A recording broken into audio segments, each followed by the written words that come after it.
Waalaikumsalam. Alhamdulillahilladzi allafa baina qulubina fa asbahna bi ni'matihi ikhwana. Asyhadu an la ilaha illallah wahdahu la syarika lah wa asyhadu anna Ini ya Gus ya. Muhammadan abduhu wa rasuluhu la nabiyya ba'dah. Allahumma shalli wa sallim ala sayyidina wa habibina wa syafi'ina wa maulana Muhammadin Allahumma shalli wa sallim wa ala alihi wa sahbihi ajma'in, amma ba'du. Qala rabbi shrah li sadri wa yassir li amri wahlul 'uqdatam min lisani yafqahu qawli. Qala Allah ta'ala fil Qur'anil Karim, a'udzu billahi minasy syaithanir rajim. Bismillahirrahmanirrahim. Ya ayyuhalladzina amanu idza qila lakum tafassahu fil majalis fafsahu yafsahillahu lakum wa idza qila ansusu fansusu yarfa'illahu alladhina amanu minkum walladzina utul ilma darajat wallahu bima ta'maluna khabir. Amma ba'du.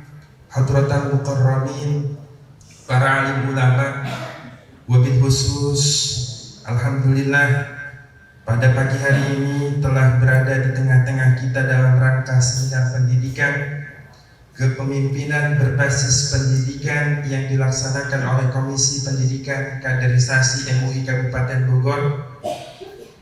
Yang terhormat Bapak Asosiat Profesor Dr. Made Saihu MPDI, yang kami muliakan Ketua Umum MUI Kabupaten Bogor Al-Mukarram Profesor Dr. Kiai Haji Ahmad Mukri Aji MA MH, yang hari ini beliau barangkali berhalangan, akan tetapi beliau menitipkan salam khusus kepada narasumber pada pagi hari ini, Prof. Made Saihu dan seluruh jajaran pengurus MUI Kabupaten Bogor serta komisi.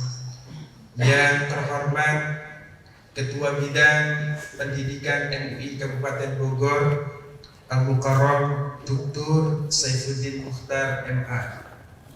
Yang terhormat Ketua Komisi Pendidikan beserta seluruh jajaran pengurus komisi, alhamdulillah telah hadir dari jajaran komisi Pak Sekuh, Abah Latif, Kiai Khalil, Gus Miftah, beserta dengan Kiai Aib, Dr. Kiai Aib Rukian MAG, beserta seluruh panitia LPKPU dan panitia PKU dan para peserta seminar ya, yang mayoritas dihadiri oleh PKU Angkatan ke-16 yang berbahagia.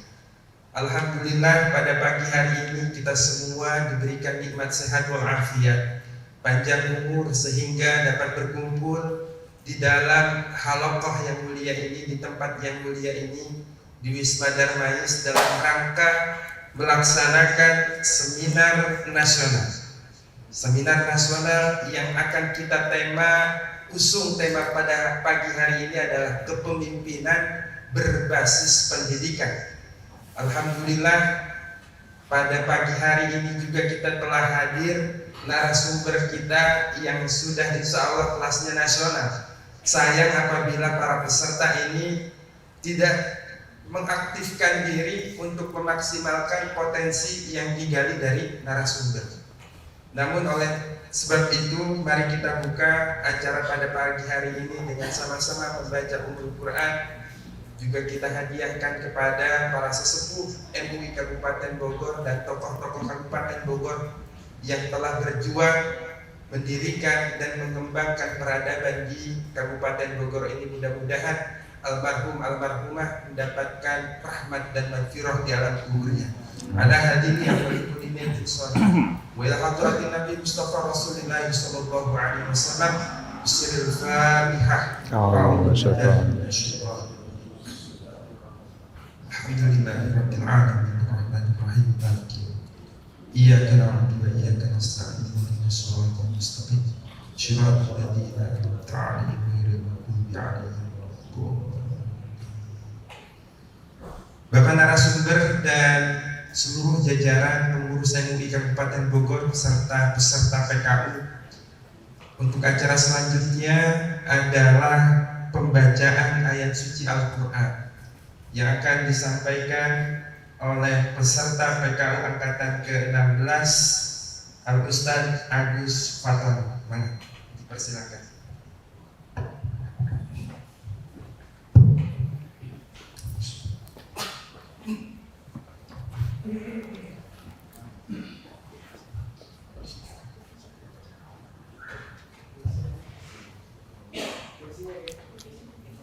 Assalamualaikum warahmatullahi wabarakatuh.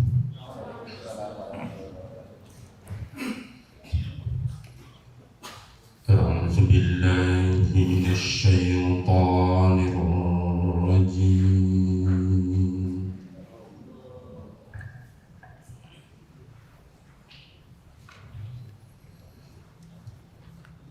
Bismillahirrahmanirrahim.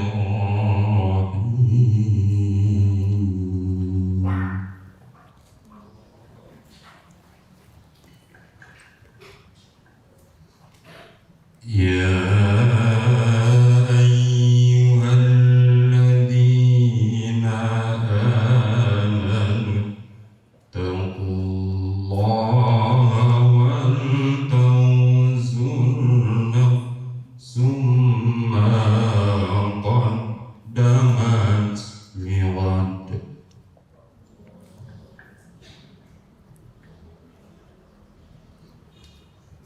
واتقوا الله إن الله خبير بما تعملون.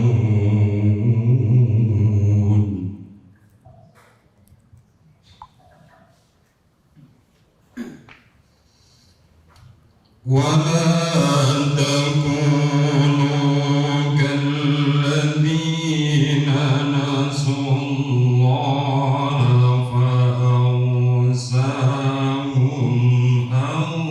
أنفسهم.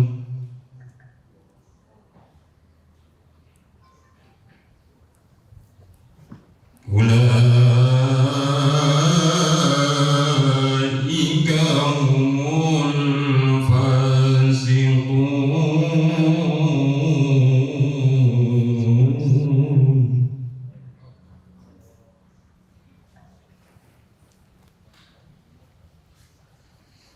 لا يستوي أصحاب النار وأصحاب الجنة.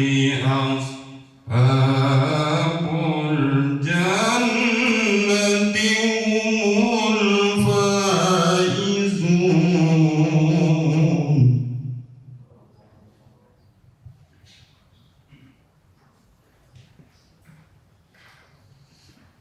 لو أنزلنا هذا القرآن على جبل لرأيته خاشعا متصدعا من خشية الله.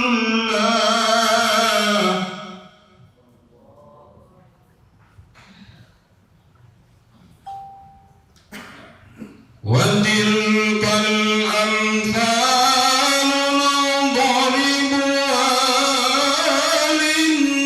للناس لعلهم يتفكرون.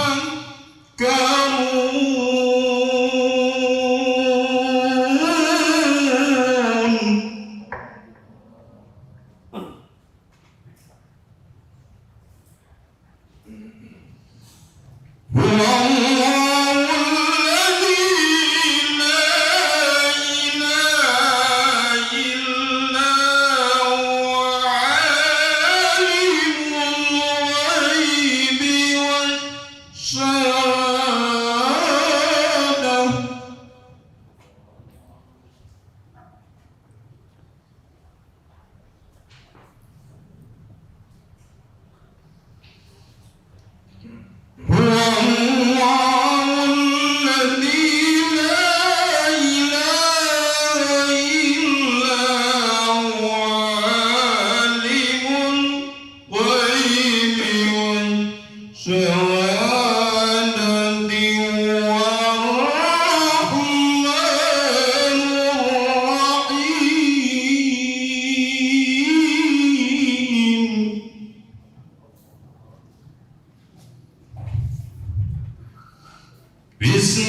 Disampaikan terima kasih kepada Ustaz Agus Atwani yang telah melantunkan ayat suci Al-Quran.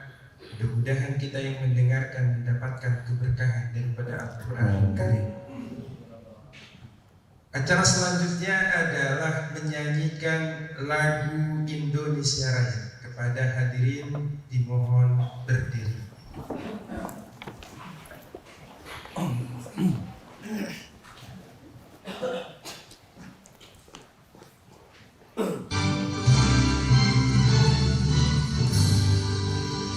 Indonesia tanah airku, tanah tumpah darahku.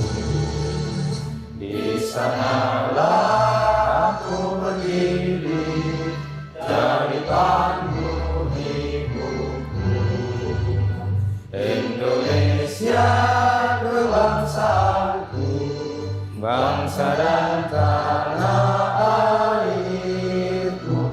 Marilah kita berseru, Indonesia bersatu.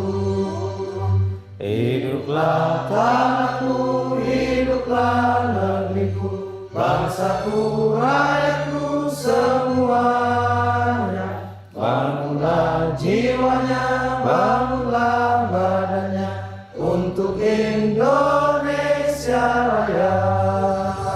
Indonesia Raya, merdeka, merdeka, tanahku, negeriku yang ku cinta. Indonesia Raya, merdeka, merdeka, hiduplah Indonesia Raya. Indonesia Raya, merdeka, merdeka, tanahku, negeriku yang ku cinta. Indonesia Raya, merdeka, merdeka, hiduplah Indonesia Raya.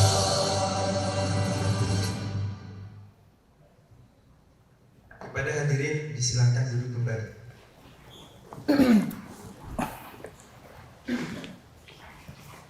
Para tamu undangan dan peserta PKU yang kami banggakan, acara selanjutnya adalah sambutan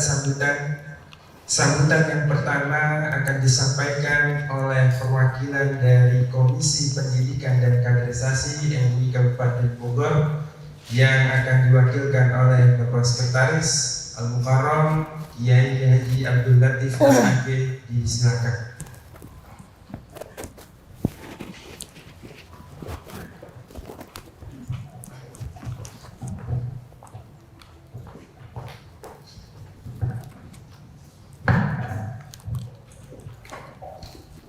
Assalamualaikum warahmatullahi wabarakatuh. Waalaikumsalam.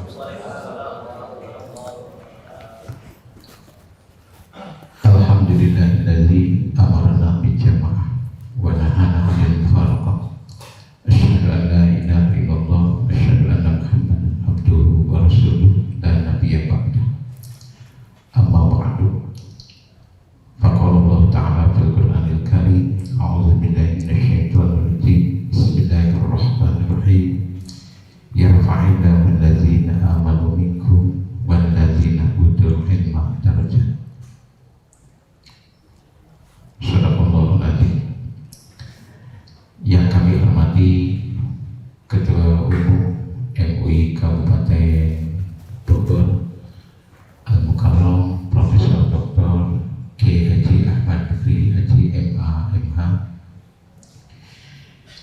Yang kami hormati narasumber kita yang sudah ada di tengah-tengah kita, Al-Karom Bapak Syekh Profesor Dr. Ade Syekhu MPDI, yang kami hormati Ketua MUI Kabupaten Bogor bidang pendidikan dan kaderisasi, Dr. Saifuddin Mukhtar atau Gus Budin. Kemudian yang kami hormati seluruh Komisi Pendidikan dan Kaderisasi MUI Kabupaten Bogor. Iya. Yang Apa kami menyampaikan hormati juga itu Ketua sepuh. LPKPU Kang Tikor, dan tentunya ada Kang Sepuh-sepuh semua ini ke depannya. Iya. PKPU dan jajaran yang lain serta panitia PKU angkatan ke-16 dan juga para peserta PKU angkatan ke-16, akang-akang, teteh-teteh yang berbahagia. Puja dan puja syukur marilah kita sama-sama panjatkan kehadirat Allah Subhanahu wa Ta'ala. Shalawat dan salam semoga tetap dilimpah curahkan kepada baginda Rasulullah Shallallahu Alaihi Wasallam, juga kepada keluarga, kepada sahabat, dan mudah-mudahan sampai kepada kita di yaumil akhirat kelak. Amin ya Allah ya Rabbal alamin. Perlu disampaikan di sini, ketua dan anggota Komisi Pendidikan Kabupaten Bogor, supaya para peserta tahu, terutama peserta PKU. Komisi Pendidikan dan Kaderisasi MUI Kabupaten Bogor diketuai oleh Al-Karom Ki Haji Cep Junaidi LC, yang pada hari ini tidak bisa hadir karena ada sebuah hal yang tidak bisa ditinggalkan. Beliau dari Kecamatan Cibunggulang. Kemudian sekretaris saya sendiri dari Cibunggulang sama. Kemudian anggota yaitu Ustadz Miftahudin MPD dari Citerep. Kemudian yang kedua Dr. Sopur Wijaya dari Cilengsi, jadi MC dan pembicara. Kang Bipta sebelah sini yang di depan. Kemudian yang ketiga Dr. Rukiat dari Lewiliang. Kang berdiri. Ya, beliau ketua MUI Kecamatan Lewiliang juga. Kemudian yang keempat Kiai Haji Khalil Khairuddin MPDI dari Cilengsi, duduknya yang depan di sini. Kemudian yang kelima Dr. Kiai Haji Dr. Saiful Falah, rektor dari UKI ya, Universitas Mulkuro. Kemudian yang kelima, yang keenam adalah Ustadz Didin Yudin MPD dari Lewiliang juga. Yang ketujuh Kiai Haji Mamas dari Jasinga. Kemudian selanjutnya Kiai Haji Gosari dari Rancang Bogor. Itulah komisi-komisi organisasi Kabupaten Bogor. Ini semuanya adalah di bawah naungan Ketua MUI Kabupaten Bogor bidang pendidikan dan kaderisasi yang diketuai oleh tadi Dr. Saifuddin Mukhtar atau Gus Budin. Para peserta PKU yang kami hormati, pada pagi hari ini Komisi Pendidikan dan Kaderisasi mengadakan adalah seminar pendidikan dengan tema kepemimpinan berbasis pendidikan. Seperti minggu kemarin di Komisi Perekonomian ya, minggu kemarin dan minggu sekarang adalah kebagian giliran Komisi Pendidikan dengan tema kegiatan tadi sudah disampaikan barusan adalah kepemimpinan berbasis pendidikan. Kemudian maksud dan tujuannya adalah yang pertama adalah untuk memberikan wawasan kepada stakeholder pendidikan dalam memahami problematika pendidikan di masa pasca pandemi COVID-19 dan memberikan pencerahan tentang kepemimpinan berbasis pendidikan yang berorientasi pada pengembangan pendidikan yang universal, jaringan yang kuat dan mampu bersaing. Kemudian waktu dan tempat pelaksanaan, yaitu seminar ini dilaksanakan di hari Sabtu tanggal 2 Dzulhijjah 1443 Hijriah, tanggal 2 Juli 2022 jam 9 sampai jam 12 siang. Tempat Aula Wisma Darmais Bogor, Sukaraja, Kabupaten Bogor. Kemudian narasumber yang pertama Profesor Dr. Kiai Haji Ahmad Bukri Haji MA MH. Menurut informasi beliau ada hal yang tidak bisa ditinggalkan. Kemudian yang kedua adalah Al-Mukarram Associate Profesor Dr. Madi Syaikhu MPDI, itu narasumber kita. Para peserta PKU 16 yang berbahagia, marilah kita dengarkan apa-apa yang akan disampaikan oleh Pak Prof, ilmu-ilmu yang akan disampaikan kepada kita semuanya, terutama kepada para peserta PKU 16, sehingga ilmu-ilmu yang sebelumnya bisa diserap oleh kita, terutama adalah masalah tadi kepemimpinan berbasis pendidikan. Para peserta PKU yang berbahagia dan akang-akang dan dede semuanya, itulah yang disampaikan oleh kami dari Komisi Pendidikan. Selamat mengikuti kepada semuanya. Mudah-mudahan acara ini berjalan dengan lancar, sukses tanpa ekses. Sekian, terima kasih. Wallahul muwaffiq ila aqwamit thoriq. Assalamualaikum warahmatullahi wabarakatuh. Waalaikumsalam warahmatullahi wabarakatuh.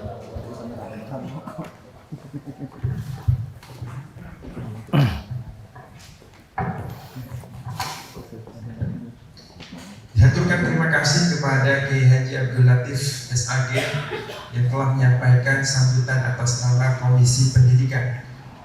Para tamu undangan serta mahasiswa PKU yang kami banggakan, acara selanjutnya adalah sambutan sekaligus membuka acara seminar pendidikan tentang kepemimpinan berbasis pendidikan Komisi Pendidikan dan Kaderisasi MUI Kabupaten Bogor, yang insya Allah akan disampaikan oleh Al-Mukarram Gus Nudin atau Dr. Saifuddin Mukhtar MA. Kepada beliau disilakan. Monggo silakan.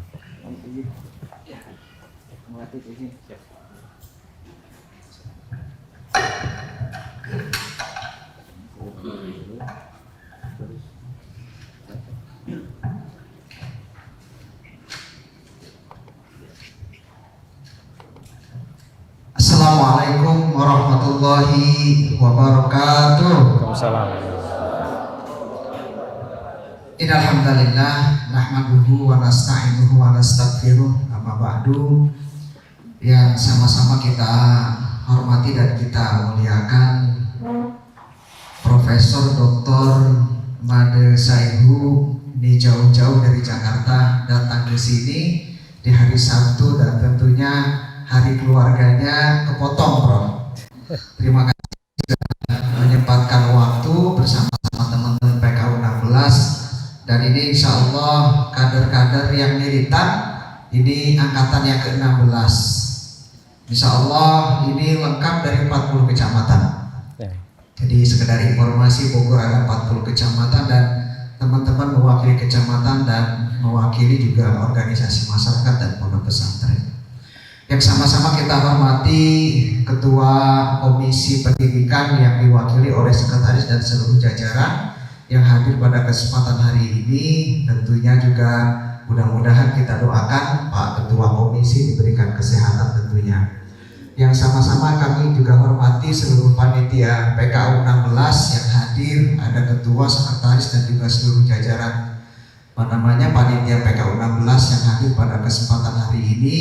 Seluruh peserta PKU wajahnya kalau pagi masih cerah, Prof. Tapi kalau sudah sore malam wajahnya agak sedikit beda gitu. Biasanya perempuan matanya sayu-sayu, yang laki-laki sayu. Tapi ketika debat, biasanya jam 10 pun hidup lagi gitu.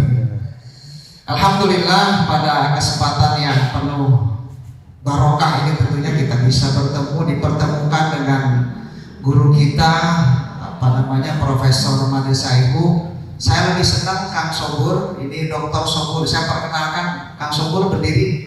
Saya mohon maaf nih, saya belum. Ini kesyukuran kita, subhanallah. Kang Sobur berdiri, ini adalah Dr. Sobur. Beliau adalah salah satu alumni yang memang sudah mencapai tingkat pendidikan. Kalau level pendidikan tertinggi. Kalau profesor kan fungsional ya. Jabatan. Alhamdulillah ini salah satu kader PKU. Kalau tidak salah ada Dr. Sarifah, ada juga Dr. Rahmat, Dr. Balkis, kemudian kalau tidak salah lagi Dr. Wafi. Nah kalau saya tadi baru didoakan Kang. Jadi sebetulnya masih OTW. Ya insya Allah Prof, saya kebetulan tadi sebelum masuk kelas ini dapat pencerahan baru gitu kan dari beliau. Ya alhamdulillah. Kebetulan dulu beliau dibimbing oleh Prof Azra. Nah saya juga tadi pas ngobrol, Prof gimana? Oh ini kesimpulannya harus begini ya. Saya bilang dapat ilmu baru saya hari ini. Alhamdulillah. Nah ini bentuk kesyukuran kita tentunya pada Allah Subhanahu Wa Taala karena memang proses kaderisasi pemimpin itu kalau kita melihat teori ada 3.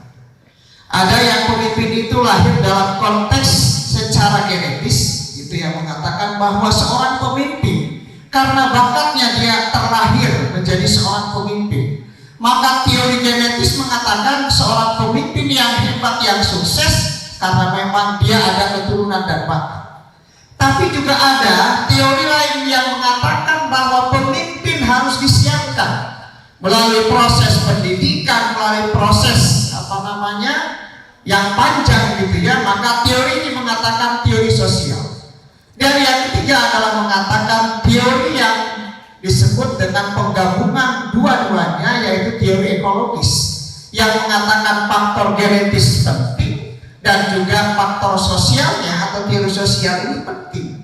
Jadi seorang pemimpin yang sukses terlahir dari 2, ini menurut teori ekologis. Yang pertama dia gennya bagus, kemudian proses penyiapannya juga bagus. Saya kira nanti kita akan sama-sama mendengarkan, mendapatkan ilmu dari beliau bagaimana seorang pemimpin itu terlahir. Dan kalau kita hitung penduduk dunia hari ini ada 7,7 miliar penduduk dunia, tersebar di 193 negara yang independen dan sisanya masih ada negara yang dependen. Kalau kita berbicara Indonesia, penduduk Indonesia hari ini ada 275 juta penduduk Indonesia. Kalau kita geser lagi ke Jawa Barat ada 50 juta penduduk Jawa Barat. Kalau kita geser lagi ke Kabupaten Bogor, ternyata jumlah penduduk ada 5,48 juta penduduk. Kalau kita hitung, ini saya kebetulan ada Kang Sobur, ahli pendidikan, kalau saya kebetulan di ilmu sosial kan. Jadi melihatnya faktor sosialnya. Ternyata apa? Kalau kita hitung kondisi hari ini bahwa Indonesia, ini survei kemarin tahun 2021, indeks daya saing kita atau competitiveness kita itu ada pada peringkat 37, masih di bawah Thailand dan negara yang lain. Jadi dari 40 negara yang disurvei saat itu, kita posisi 37. Posisi Singapura masih ada posisi di 5 terbesar. Yang terbesar pertama negara-negara di Eropa termasuk juga Swiss. Tapi ternyata Thailand pada posisi 28 di peringkat competitiveness-nya. bukan tingkat Asia Tenggara. Jadi kalau kita tarik ke Asia Tenggara, kita masih di bawah Thailand, masih tinggi Filipina dibandingkan dengan kita. Ini daya saing kita. Ternyata kalau kita hitung, apa sebetulnya yang menjadi faktor besar daripada daya saing ini adalah pendidikan.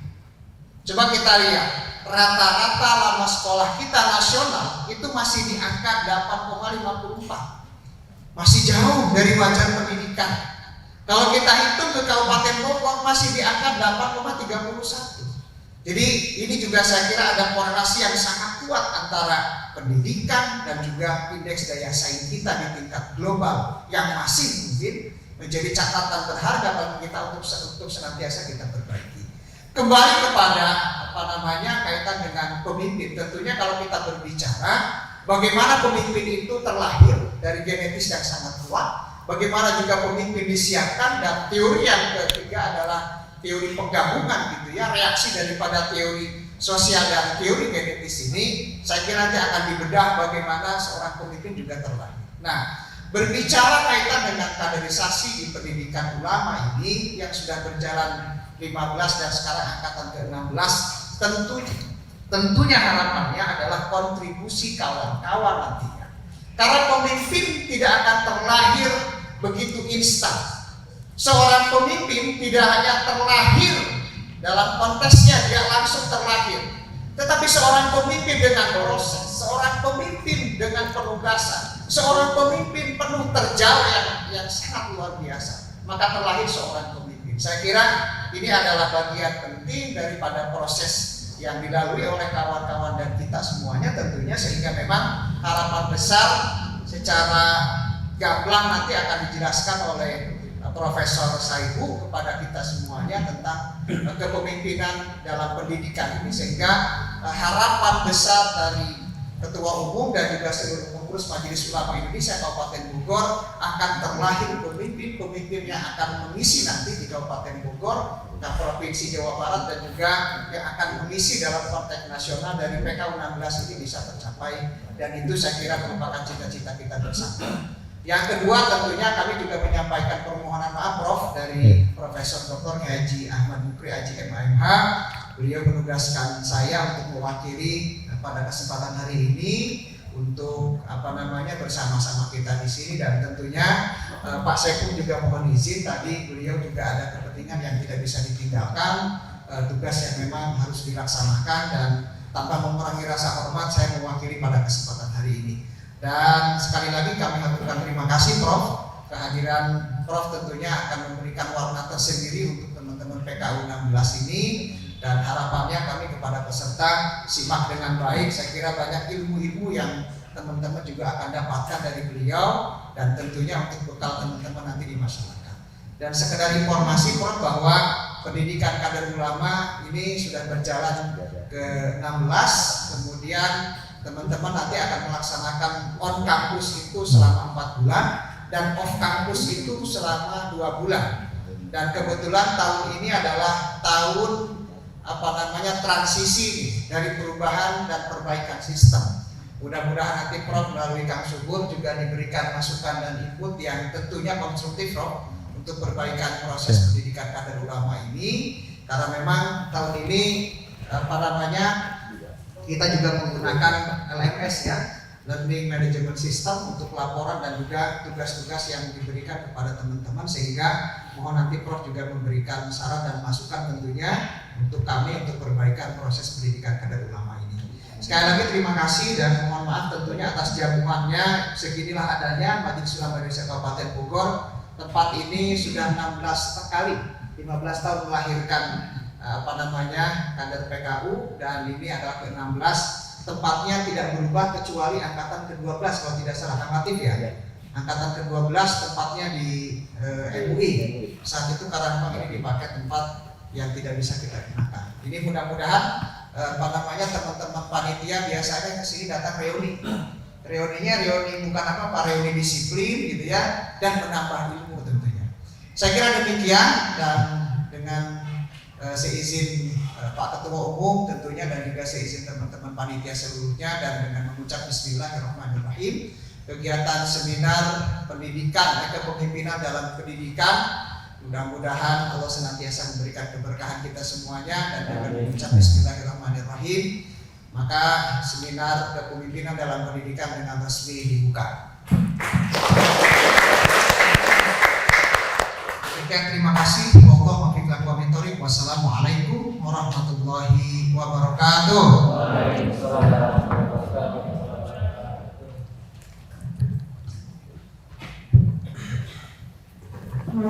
Terima kasih kami sampaikan kepada Ketua Bidang Pendidikan Al-Mukarram Dr. Saifuddin Mukhtar MA yang telah menyampaikan sambutan dan membuka acara pada pagi hari ini. Selanjutnya, acara yang terakhir dalam sesi pembukaan ini adalah penutup doa yang akan disampaikan oleh anggota Komisi Pendidikan Al-Mukarram Kiai Haji Khalil MPDI. Kami persilakan.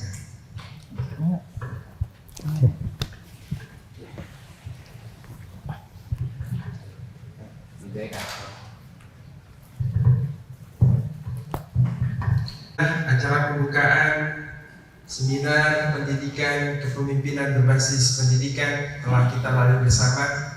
Untuk selanjutnya akan disampaikan oleh moderator Ki Miftahuddin yang akan memandu acara seminar pada kesempatan pagi hari ini. Pendidik NPD. Mohon izin, Pada Pak. beliau kami silakan. Dan pada seluruh peserta kami mohon turut aktif dalam Di mana ini? seminar pada pagi hari ini.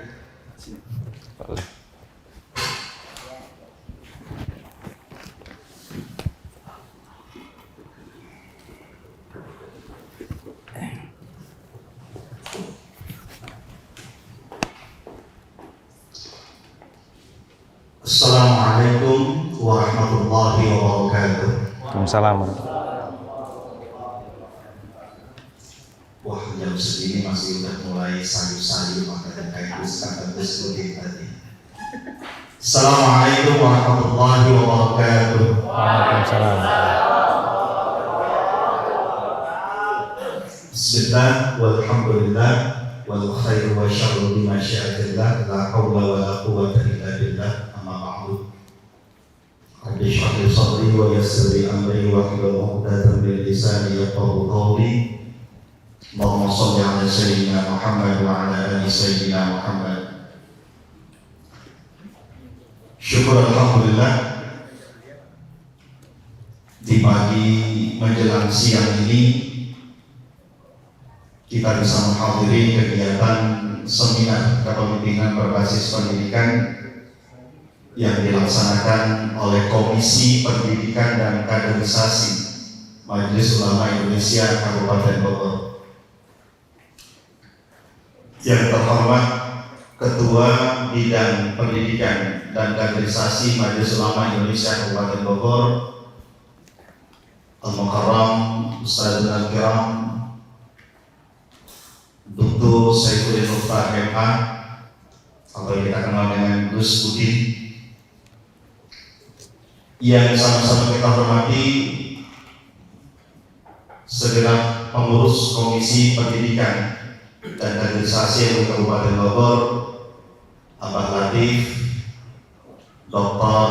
Rukyat, Dr. Subur Wijaya, Kiai Haji Khalil, dan rekan-rekan sekalian, akang-akang teteh-teteh dari PKU Angkatan ke-16. 6 tahun lalu tepatnya saya juga sama menggunakan baju putih celana hitam. Saya PKU Angkatan ke-10 2016. Abah Hadi Angkatan ke-4. Kang Rukyat Angkatan 3, lebih tua lagi. Masya Allah ya. Jadi Gus Udin 6. Jadi saya bernostalgia di sini, 6 tahun lalu ada di situ. Asli dari Kecamatan Citerep, ada Citerep di sini. Ada 2 orang, ada Citerep. Pagi menjelang siang ini kita akan membicarakan satu tema yang cukup unik dan menarik terkait dengan pendidikan atau kepemimpinan dan pendidikan yang tadi sudah digambarkan secara luas sekali. Saya itu kalau Gus Udin ngomong atau menyampaikan kalimat sambutannya asli nggak pernah tertidur. Suara beliau itu berapi-api dari awal ketika kenal PKU dengan beliau. Jadi bagaimana membangkitkan semangat, motivasi kepada teman-teman PKU, dan kita bersyukur sekali diberikan semangat yang luar biasa dari beliau terkait dengan kepemimpinan di Kabupaten Bogor khususnya, karena memang beliau adalah dalam tanda kutip orang politik, ya, tahulah kepemimpinan seperti apa. Kemudian juga terkait dengan pendidikan. Pagi ini kita akan banyak ngobrol terkait dengan pendidikan. Di samping saya ada seorang yang sudah cukup berpengalaman di bidang pendidikan. Ternyata usianya masih cukup muda, saya sampai kaget sekali. Ya. Beliau kelahiran tahun 82, sekarang berarti baru 40 tahun sudah akan menjelang profesor. Karena berpikir 40 tahun sudah mau profesor, saya masih belum apa-apa gitu. Ya. Tapi alhamdulillah saya 20 tahun di bidang pendidikan dari tahun 2000 pas sampai sekarang 2022. Banyak hal yang akan kita bahas terkait dengan konsep kepemimpinan berbasis pendidikan. Kita melihat bahwa fungsi utama manusia itu yang Allah berikan kepada kita, wa idh qala rabbuka lil malaikah inni ja'ilun fil ardi khalifah. Jadi fungsi khalifah itulah yang harus dimainkan peran kita, yang nanti akan dikupas secara tuntas, ya, lugas yang akan disampaikan oleh Asosiat Prof. Yang mudah-mudahan saya berharap tidak ada yang terkantuk-kantuk di sini. Benar dikatakan tadi oleh Dr. Subur bahwa jangan sampai kita rugi, nggak dapat ilmu sama sekali dari beliau. Beliau ini tidak hanya praktisi, ya, tapi juga memang konseptor yang luar biasa terkait dengan pendidikan. Baik, tidak berpanjang kalam karena urusan pendidikan adalah memang sangat kompleks dan unik sekali.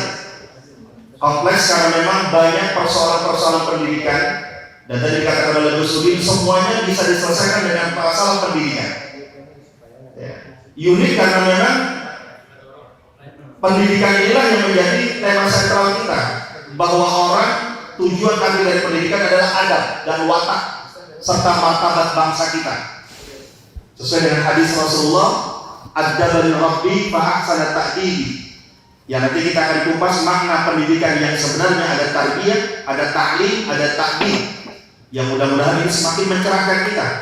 Karena di depan saya pasti ada aktivis-aktivis pendidikan, baik dari lembaga formal maupun lembaga non formal, ada yang pesantren, ada yang ustazah dan lain sebagainya. Nanti kita akan berikan kesempatan seluas-luasnya untuk forum diskusi dan pertanyaan-pertanyaan. Tak kenal maka ta'aruf, kita akan memperkenalkan pembicara atau pemateri kita pada pagi hari ini dengan kurikulum yang sudah saya pegang di sini, kurikulum vitae-nya. Dr. Made Saihu MPDI, Asosiat Profesor. Bocoran sedikit lagi beliau akan menuju profesor. Doakan semoga bisa cepat selesai. Amin, amin. Kelahiran 30 April 1982, masih muda. Ya. Golongannya pembina utama muda 4C. Nah, Dr. Rukiat ketawa ya kalau dalam ngomong 4C. Sesama dosen maksudnya, paham. Ya. Nanti nomor handphone belakangan. Pendidikan beliau S1-nya di Sekolah Tinggi Ilmu Tarbiyah Al-Mustaqim Negara Bali. Dari nama sudah ketahuan, Dr. Made Saihu, Made. Ya. Kemudian S1 juga IKIP PGRI Tuban, Jawa Timur, pendidikan bahasa Inggris. S1-nya tadi ada pendidikan agama Islam, S1 lagi kemudian pendidikan bahasa Inggris. Kemudian Universitas Darul Ulum Jombang, Jawa Timur, S2-nya pendidikan agama Islam. Dan S3-nya di Pasca Sarjana UIN Syarif Hidayatullah, pendidikan Islam juga. Jadi kontinu, linear banget kalau ini bahasanya. Ya, dari awal pendidikan S1 sampai S3-nya pendidikan. Dan bocorannya di sini adalah pada saat 2018 beliau adalah doktor terbaik ya, di bidang pendidikan Islam pada Sekolah Sarjana UIN Syarif Hidayatullah Jakarta. Luar biasa, doktor terbaik, jarang yang bisa dapetin. Ya. Kamlal, summa kamlal. Prof Azra memberikan nilai berapa? 96. 96. Masya Allah. Ya, Prof Azra, selevel Prof Azra. Makanya Gus Udin tadi banyak belajar. Biar bisa angkanya hampir sama. Mudah-mudahan Gus ya, sama ya. Pengalaman beliau ini penting, pengalaman biar nanti menjadi catatan kita. Kepala Madrasah Ibtidaiyah Darussalam Negara Bali, pernah juga guru di SMA di Ponorogo Bali, dosen STIT Jembrana Bali dari 2013 sampai sekarang, dosen STIT Al-Amin Kriol Tangerang, juga dosen di Pascasarjana di UIN Banten yang kata beliau sudah karena jarak akhirnya beliau sudah resign ya. Kemudian dari 2018 sekarang dosen di Pascasarjana PTII Perguruan Tinggi Ilmu Al-Quran di Jakarta. Posisi beliau adalah di PTII Kepala Biro Akademik dan Kemahasiswaan Kabiro ya, jadi boleh berdiskusi nanti terkait dengan yang pengen kuliah ke PTII ya. Wah, ini kalau baca pekerjaannya Masya Allah, beliaunya review dari beberapa jurnal-jurnal pendidikan. Jadi hidupnya memang untuk menulis ya. Jurnal Kajian dan Budaya Islam, Jurnal Studi Al-Quran, Jurnal Pendidikan Islam ya. Kemudian Jurnal Bimas Islam, kemudian Jurnal Tadabbur, Jurnal Ad-Dinar, Jurnal Al-Bayyinah, pokoknya jurnal ya, banyak banget sampai 16 kepanjangan kalau disebutin, waktunya keburu habis. Kemudian dari 2020 sampai sekarang tim integrasi keilmuan Kementerian Agama. Integrasi keilmuan, nanti boleh ditanya apa yang maksudnya integrasi keilmuan. Kemudian tim bidang monitoring dan evaluasi Badan Pembina dan Pengembangan Organisasi MUI Pusat BPPO. Dari 2021 sampai sekarang reviewer PPG Kementerian Agama, pendidikan profesi guru. Nanti ada yang mau nanya nih, yang pengen sertifikasi guru di Kementerian Agama, beliau ternyata konseptornya. Yang bermasalah nggak bisa lulus PPG kemarin misalnya dari administrasi segala macam, beliau ini kuncinya ada di beliau. Ya kalau pengen lulus gampang. Soalnya ada sini semua. Soalnya ada di laptop beliau katanya. Jadi beliau yang memang membuat konsepnya PPG di Kementerian Agama. Wah, baru ketahuan ya. Kemudian tim standar mutu kepustakaan Islam Kementerian Agama, karena tadi memang jago nulis di jurnal-jurnal, jadi beliau adalah tim standar mutu. Kemudian saya di 2022 sampai sekarang Wakil Ketua Asosiasi Perguruan Tinggi Keagamaan Islam Swasta Kopertais 1 wilayah DKI Jakarta dan Banten. Dan yang terakhir 2022 sampai sekarang adalah ini yang luar biasa, tim moderasi beragama yang memang suka kita slogan kita Islam moderat. Jadi mereka bagian daripada moderasi beragama Kementerian Agama Republik Indonesia. Baik rekan-rekan, akan tanda-tanda PKU 16 yang dirahmati Allah. Kita lanjut saja pemaparan materi yang saya pribadi memberikan waktu kalau bisa jangan sampai 1 jam. Tapi mudah-mudahan 1 jam lebih dikit lah. Ya, materi yang disampaikan sudah bisa dilihat di sana. Ada di situ ya. Ada di sana juga. Ya. Boleh berdiri, boleh duduk, boleh sambil santai, boleh sambil jalan-jalan, bebas saja. Sambil lihat. Sambil lihat juga silakan. Tapi kayaknya udah hafal beliau. Waktu materi udah di luar kepala. Ya. Kita serahkan waktu sepenuhnya kepada Asosiat Profesor Dr. Made Saihu MPDI. Dipersilakan.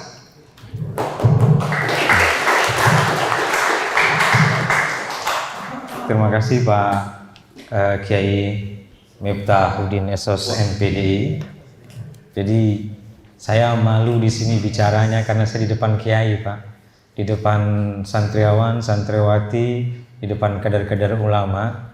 Jadi Anda sedang dipersiapkan. Kadar itu definisinya seseorang yang dipersiapkan untuk mengemban tugas sekaligus menjalankan amanah yang diberikan kepada siapa yang memberi tugas. Jadi berat Pak, itu kadar. Tetapi di saat yang sama, kadar itu adalah dia yang menjadi salah satu indikator unsur-unsur yang masuk kategori khalifah. Jadi Anda sedang menjadi khalifah hari ini. Dan Anda sedang dipersiapkan untuk menjadi khalifah yang sempurna. Lengkap dengan sempurna itu berbeda. Kalau lengkap, saya ibaratkan seperti rumah, ada pintunya, ada jendelanya, ada ada tamannya, itu lengkap. Kalau sempurna penghuninya, apalagi kalau ada istrinya yang cantik, itu sempurna namanya, Pak. Jadi meski lengkap dengan sempurna memiliki lawan kata yang sama, tapi lengkap belum tentu sempurna. Tapi kalau sempurna sudah pasti di dalamnya ada unsur kelengkapan. Baik Bapak Ibu sekalian, saya mulai, mohon izin Pak Kiai. Assalamualaikum warahmatullahi wabarakatuh. Alhamdulillah wa syukurillah wa ni'matillah wa la hawla wa la quwwata illa billah. Allahumma sholli ala sayyidina Muhammad wa ala ali sayyidina Muhammad dan ba'du. Yang saya hormati Ketua MUI, Ketua Umum MUI Kabupaten Bogor, Profesor Dr. Kiai Haji Ahmad Mukri Haji MH. Yang saya hormati Sekretaris MUI Kabupaten Bogor, seluruh anggota komisi, mohon maaf kami belum begitu hafal namanya, Pak Moderator dan kawan-kawan peserta PKU angkatan ke-16 ya, angkatan ke-16 yang berbahagia, yang insya Allah hari ini Anda sedang dipersiapkan untuk menjadi leader-leader di tengah masyarakat. Nah, hari ini saya langsung saja, kita akan berbicara tentang kepemimpinan berbasis pendidikan. Tetapi sebelum kita berbicara kepemimpinan, kita mau bicara pendidikan dulu. Jadi pendidikan itu kalau Anda, Bapak, kawan-kawan semua, melihat dalam setiap literatur yang ada, pendidikan Islam itu didasarkan kepada surat Al-Alaq ayat 1 sampai dengan 5. Jadi apapun literaturnya pasti semua merujuk kepada yang di sana. Pertanyaannya adalah kenapa di sana? Itu satu. Yang kedua, hari ini di abad atau di era kontemporer kita sedang dihadapkan kepada model pendidikan abad 21. Model pendidikan abad 21 itu diakronimkan dengan 4C atau 4C. Pertama, critical thinking, collaboration, communication, and creative thinking. Jadi ada 4C. Nah, apakah 4C yang diciptakan oleh Louis Anderson itu memiliki justifikasi dalam Al-Quran, atau apakah misalnya 4C itu lebih canggih dari Al-Quran? Ini yang perlu kita lihat. Bapak Ibu sekalian yang saya hormati, kita tahu sebelum berbicara pendidikan, saya mau bicara begini itu. Berdasarkan survei PISA tahun 2021, saya ikut Gus Udin, pakai tadi ngomong survei, saya ikut dengan survei juga. Jadi PISA itu Program for International Schools Assessment, itu pusatnya di Finlandia. Nah, PISA itu meneliti atau menyurvei tingkat pendidikan di setiap negara. Tahun 2021 disurvei sebanyak 79 negara. Indonesia dari 79 negara itu menempati peringkat nomor 72. 72 Pak. Jauh sekali Pak. Nah, jadi 72 dari 79 negara. Nah, indikator penilaian itu 3. Pertama, membaca. Kedua, berhitung. Ketiga, science.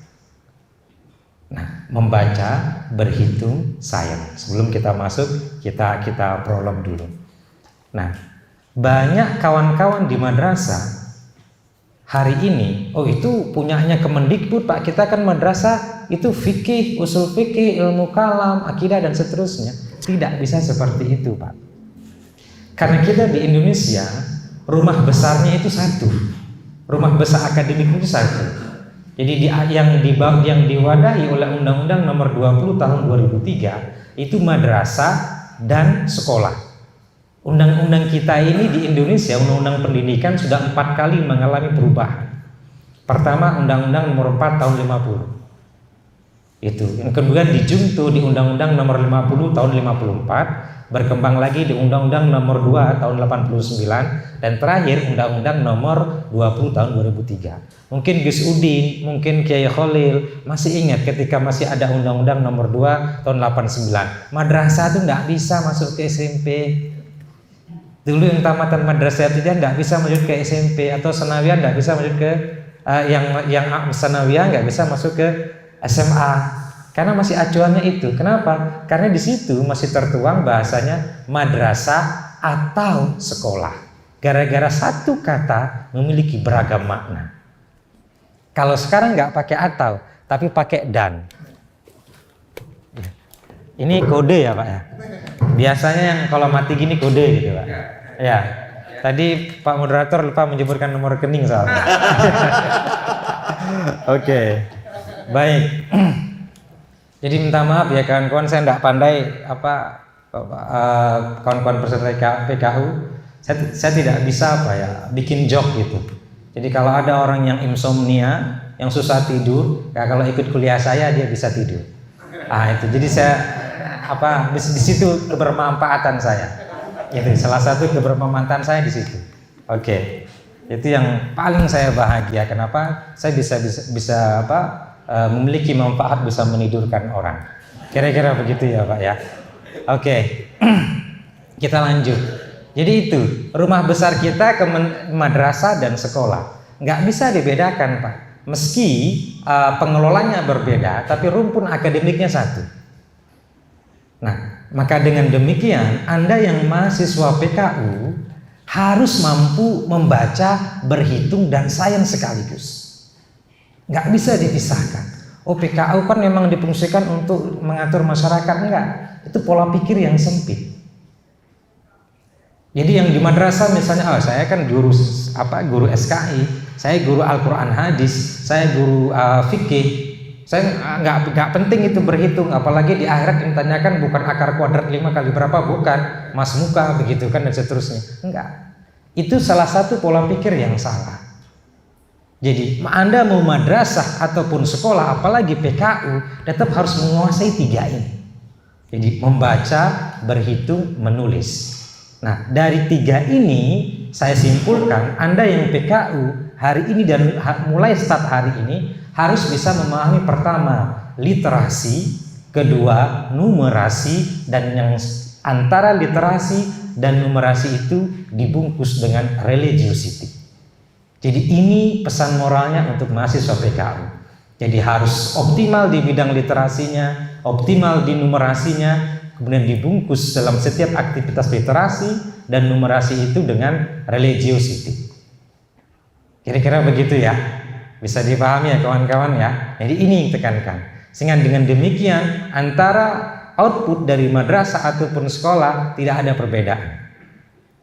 Tidak ada perbedaan, sama saja. Nah, apalagi kalau kita mengacu kepada sejarah Islam, sejarah peradaban Islam. Thomas Aquinas itu sekitar abad ke-19, pola pikir metafisikanya itu mengcopy paste apa yang pernah diciptakan oleh Al-Farabi. Al-Farabi itu julukannya Al-Muallim As-Tsani, the second teacher after Aristoteles, setelah Aristoteles. Saking cerdasnya. Nah, dia itu fisikawan. Jadi seorang ilmuwan, fuqaha, muhaddis, mutakallimin, filosof, itu Al-Farabi. Belum lagi Ibnu Rushd itu seluruh karya Ibnu Rushd itu diterjemahkan di Eropa. Tokoh yang menerjemahkan itu namanya Sigurd de Brabant. Nah, Sigurd de Brabant ini kemudian punya murid namanya Roger Bacon. Roger Bacon inilah yang kemudian mengembangkan ilmu matematikanya Ibnu Rushd. Nah, sekarang Anda mau anti dengan matematika, kita mau anti dengan fisika. Itu yang salah besar. Apalagi misalnya, jangan, nggak perlu belajar bahasa Arab, bahasa Inggris, pakai bahasa Arab saja karena bahasa Arab bahasa akhirat. Emangnya yang berbicara bibir kita? Gitu ya Pak ya. Dan kalaupun itu bahasa Arab pasti dipakai, kan kita sudah punya kunci jawabannya. Mana biuka, ma rabbuka. Sudah jelas itu. Tapi apakah kita bisa menjawab? Lalu kalau kita berpikir eksklusif seperti itu, kasihan dong muslim yang ada di Brazil. Dia nggak ngerti bahasa Arab. Ketika ditanya malaikat mana biuka, dia jawab, what did you say malaikat? I do not understand. Kan berantem akhirnya. Jadi jangan berpikir sempit begitu. Nah, apalagi kita ini oleh salah satu pendapat dikatakan kita sedang berada di alam syahada. Alam itu ada alam syahada, jabarut, naik lagi levelnya malakut, naik lagi wahidiyah, kebersatuan, naik lagi keesaan, yang terakhir gaib al-ghuyub. Kalau kita sedang berada di alam syahada, hari ini alam yang empiris, maka kita disyaratkan mempelajari sesuatu yang empiris juga, supaya apa? Paralel dengan kehidupan sekarang. Bisa dipahami ya kawan-kawan ya? Jadi itu. Jadi jangan menomorduakan ilmu-ilmu yang sifatnya sains. Itu Pak. Nanti kalau misalnya orang Jepang, orang Amerika, orang Eropa bisa menciptakan mobil, bisa menciptakan pesawat, baru kita iri gitu kan. Baru kita berkata bahwa kenapa Islam itu mundur? Yang maju itu orang Barat. Kita sendiri yang membuat mundur. Jadi mahjubin bil muslimin. Karena kita sendiri yang membuat mundur. Kenapa? Karena otak kita sudah terdikotomi. Oh, ini yang membawa saya ke akhirat, ini yang membawa saya ke dunia. Kenapa? Karena banyak dalam Al-Quran misalnya ada ayat menyatakan Al-Quran itu dunia itu cuman permainan. Hidup yang sebenarnya itu ada di akhirat. Kemudian Al-Qasas ayat itu apa itu? Wabtagi fima ataqal dan seterusnya, walatan sanasibaka minad dunya. Satu kalimat pertama menggunakan kalimat aktif, walatan sanasibaka minad dunya menggunakan kalimat pasif. Itu artinya Allah lebih cenderung kepada akhirat daripada ke dunia. Tidak demikian maksudnya. Tidak demikian. Ada lagi yang berkata Islam tidak, dengan asumsi kita seperti itu, berarti Islam kan tidak adil. Terbangun asumsi Islam tidak adil. Laki-laki dan perempuan, laki-laki dapat 2, perempuan dapat 1, atau laki-laki dapat 1, perempuan dapat setengah. Islam nggak adil berarti. Padahal sebenarnya kalau kita kaji ke belakang, Al-Quran itu kan juga menggunakan i'tibar. Makanya dalam Al-Quran itu dalam kitab kita ada iqra, ada tartil, ada tilawah, ada tadabbur. Harus bisa membedakan 4 ini. Iqra, tilawah, tartil, tadabbur, masing-masing berbeda-beda. Masing-masing semua ini berbeda-beda. Saya ambil contoh misalnya, kenapa Islam memberikan wewenang atau memberikan bagian kepada yang laki-laki 1, kemudian perempuan laki-laki yang perempuan itu setengah. Pertanyaannya, yang wajib menafkahi perempuan laki-laki apa perempuan itu sendiri? Laki-laki. Yang memberikan mahar wajib laki-laki apa perempuan? Laki-laki. Yang berhak menghidupi laki-laki apa perempuan? Laki-laki. Jadi wajar kan kalau dia diberikan bekal lebih. Bisa dipahami ya? Ini yang dimaksud adil. Wajar kan kalau dia diberikan bekal lebih? Sekarang misalnya ada ayat Al-Quran bahwa dunia itu sementara, hanya perhiasan, hidupnya sementara, akhirat adalah kehidupan yang sebenarnya dan kekal. Sekarang saya mau tanya, kalau kita lapar pasti makan kan? Kemudian kalau kita badannya risih pasti mandi. Pertanyaan kedua, adakah kita sering memaknai ibadah kita? Sholat, puasa, zakat. Pernahkah kita mengambil ibroh dari setiap aktivitas itu? Kalau memang kita sering mengambil ibroh dalam setiap aktivitas itu, tidak akan pernah ada kekacauan konflik di negara Islam. Karena setelah sholat pasti nahi mungkar. Pernahkah? Mohon maaf, jarang-jarang kan? Nah, karena jarang-jarang itulah Allah menekankan yang jarang-jarang itu, supaya yang jarang-jarang itu menjadi sering. Nah, ini tingkat keadilan. Bisa dipahami ya kawan-kawan ya. Jadi saya keberanian. Makanya kenapa kita disebut harus wasatiyah ya Kiai ya. Wasatiyah itu kan wa kadzalika ja'alnakum ummatan wasatan litakunu syuhada'a 'alan nasi wa yakunu 'alaikum syahida. Al-Baqarah 143. Itu ijazul adadi. Al-Baqarah ada berapa surat ayat dalamnya? 286. Ayat ini terletak di surat nomor berapa? 143. Itu i'jazul adadi. Apalagi ayat itu diawali dengan kata wa kadzalika. Siapa yang tunjuk dengan kata wa kadzalika itu? Ayat di atasnya, sayaqulu sufaha'un nasi dan seterusnya. Kita nggak bahas itu kebetulan Kiai ya. Nanti saja kita bahas yang itu. Jadi kira-kira begitu dan seterusnya. Oke. Baik. Itu pemahaman kita tentang pendidikan dulu. Jadi, kawan-kawan sekalian, hari ini di abad 21 kita ditekankan dengan forsi. Forsi itu model pembelajaran abad 21 pertama critical thinking, berpikir kritis. Yang kedua communication, berkomunikasi. Yang ketiga collaboration, berkolaborasi. Yang terakhir creative thinking. 4 C ini ternyata 14.000 tahun yang lalu sudah ditanamkan atau sudah disampaikan oleh Nabi kepada umat Islam melalui surat Al-Alaq ayat 1 sampai dengan 5. Iqra bismi rabbikal ladzi khalaq. Bacalah dengan Tuhan yang telah menciptakanmu. Iqra wa rabbukal Iqra wa rabbukal akram kan? Iqra bismi rabbikal ladzi khalaq, khalaqal insana min 'alaq. Menciptakan manusia dari alaq. Sementara ulama berkata alaq itu terambil dari kata alaqo yang makna dasarnya adalah bertemunya zat atom dengan atom yang lain. Atau bertemunya, kalau makna sebenarnya itu cacing yang kecil yang yang jadi jentiknya nyamuk. Tahu jentiknya nyamuk ya? Cacing yang warna merah itu, kalau sendirian dia mati.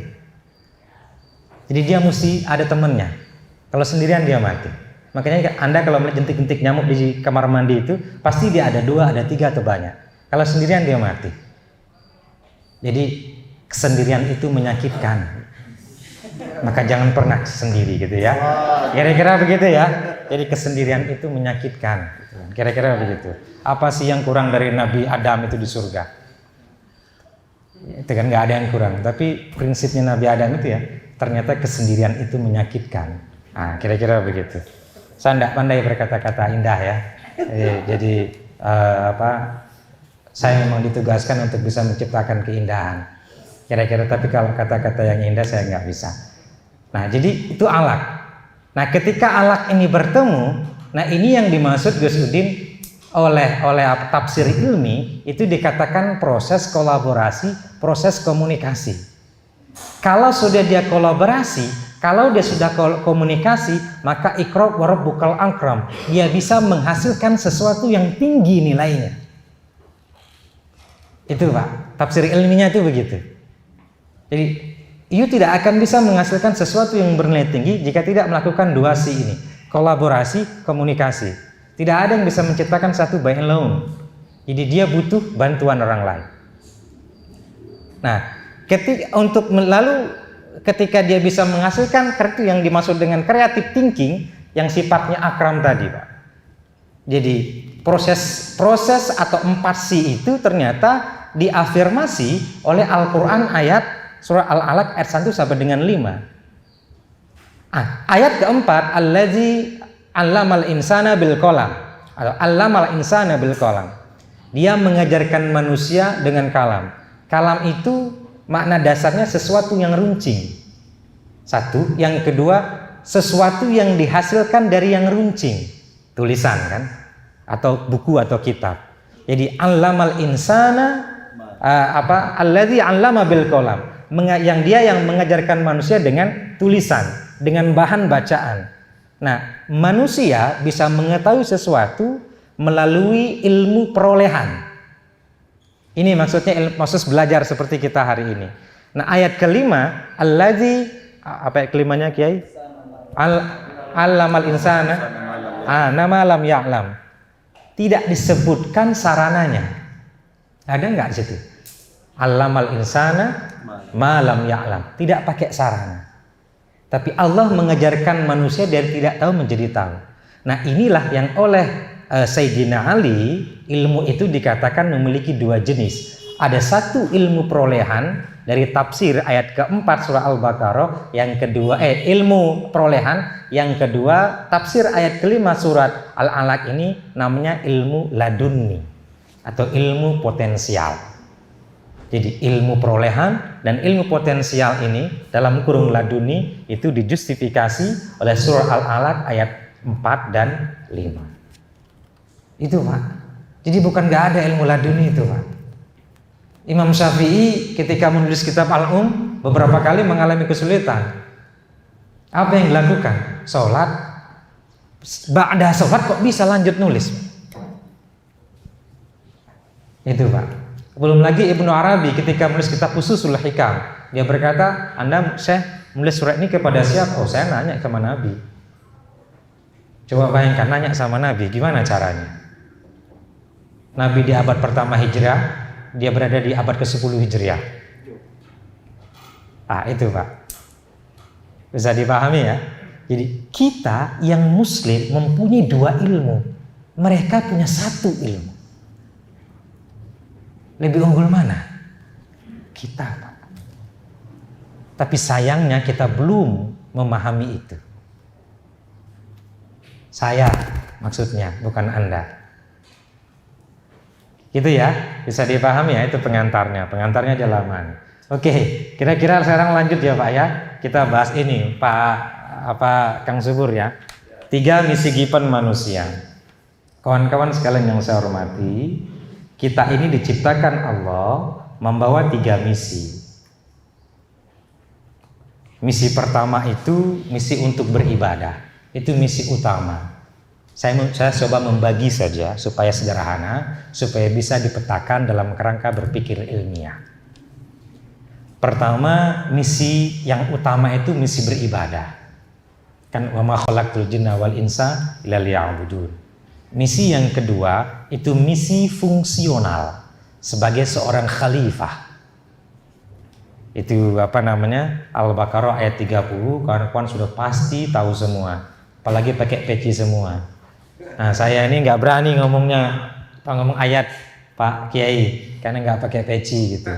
Ya, jadi takut salah Kiai Holil. Nah, yang ketiga misi operasional. Itu surat Hud ayat 61. Kamu bisa cari sendiri deh ayatnya.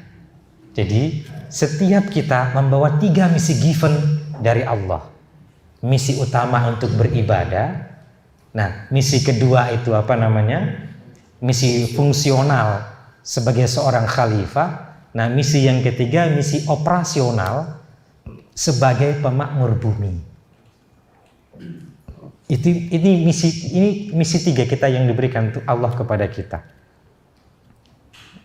Kalau misalnya mau dijadikan satu bisa saja, tapi saya mencoba untuk berpikir ilmiah dulu. Kita coba peta-petakan. Karena kadang-kadang yang satu itu sulit didefinisikan. Gitu kan? Nah, jadi sulit didefinisikan. Kalau dia berbeda, maka ada relasi esensial antara ketiganya. Oke. Sekarang sebelum kita masuk ke pendidikan, masuk ke pemimpinan, jadi begini, seorang pemimpin itu produk pendidikan. Bisa dipahami ya? Nah, maka saya bahas pendidikannya dulu. Jadi bukan pemimpin yang melahirkan pendidikan, tapi pemimpin itu produk dari pendidikan. Oke, sekarang kita lihat misalnya pendidikan itu apa sih? Itu ya Pak ya. Pendidikan itu di slide ketiga, Mas. Si slide ketiga. Oke, di slide ketiga, biar apa yang disampaikan beda dengan nggak beda dengan yang ditayangkan. Itu. Oke. Jadi pendidikan itu sederhananya begini. Suatu proses penanaman sesuatu ke dalam diri manusia. Itu pendidikan. Jadi satu proses penanaman sesuatu ke dalam diri manusia memiliki 3 unsur, Pak. Kalau Anda kawan-kawan siswa PKU cari definisi pendidikan itu banyak. Itu banyak ya. Tapi saya mau menyederhanakan dari sekian banyak itu. Jadi satu proses penanaman sesuatu ke dalam diri manusia, itu pendidikan. Ini saya memberikan pemahaman kepada Bapak Ibu, ini pendidikan. Bisa dipahami ya, ini proses. Nah, yang ada 3 unsur di dalamnya. Pertama, proses penanaman. Yang kedua, sesuatu. Yang ketiga, diri manusia. Proses penanaman itu terkait dengan 2 hal, metode dan sistem. Kawan-kawan yang mahasiswa PKU, ada metodenya, ada sistemnya. Pasti kan? Mustahil sebuah pendidikan jika tidak memiliki sistem atau metode. Itu mustahil. Tadi dikatakan oleh Gus Udin, kita sudah menggunakan LMS. Itu sistem. Itu kan? Jadi mustahil dia akan terlaksana. Yang kedua, ada sesuatu. Yang dimaksud dengan sesuatu itu apa? Kandungan ilmu pengetahuan. Nah, kita mau belajar nanti bagaimana seorang pemimpin itu lahir dari pendidikan. Nah, yang ketiga, diri manusia sebagai penerima. Jadi 3 unsur ini. Jika salah satunya tiada, maka dia tidak bisa disebut pendidikan. Jadi ada proses, kemudian ada sesuatu yang ditanamkan melalui proses itu, dan ada diri manusia sebagai penerima. Itu pendidikan. Bisa dipahami ya? Oke. Lanjut di slide keempat. Nah, itu gambar cewek ya. Nah, itu. Jadi siapa sih yang nggak suka dengan yang cantik gitu ya?